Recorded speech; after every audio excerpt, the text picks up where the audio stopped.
Hi అండి. ఈరోజు మనం మునగాకు తాలింపు ఎలా చేసుకోవాలో చూద్దాము. ఈ తాలింపులో నేను సీక్రెట్ మసాలా పౌడర్ వేస్తాను.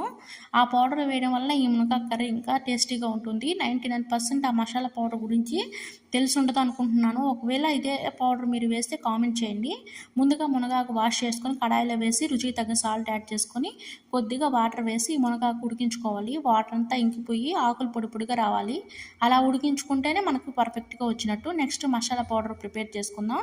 4 నుండి 5 ఎండుమిరపకాయలు, 1 స్పూన్ జీలకర్ర, 1 టేబుల్ స్పూన్ ధనియాలు, 5-6 వెల్లుల్లిపాయలు వేసి మెత్తగా పౌడర్ చేసుకుని పక్కన పెట్టుకుందాం. నెక్స్ట్ కడాయిలో ఆయిల్ వేసి పోపు దినుసులు వేసి ఫ్రై అయ్యాక మనం ముందుగా ఉడికించుకున్న మునగాకు వేసి 2 మినిట్స్ ఫ్రై చేసుకుని మనం ప్రిపేర్ చేసుకున్న మసాలా పౌడర్ వేసి 5 మినిట్స్ ఫ్రై చేసుకోవాలి. ఈ మసాలా పౌడర్ మునగాకులో ఫ్రై అయ్యేటప్పుడు చాలా మంచి స్మెల్ వస్తుంది. ఆ స్మెల్కి ఇంకా ఆకలి పెరుగుతుంది, అంత బాగుంటుంది. మీకు ఈ రెసిపీ డీటెయిల్గా కావాలంటే టైటిల్ దగ్గర క్లిక్ చేసి ట్రై చేయండి. మీకు ఈ వీడియోగా నచ్చితే ప్లీజ్ సబ్స్క్రైబ్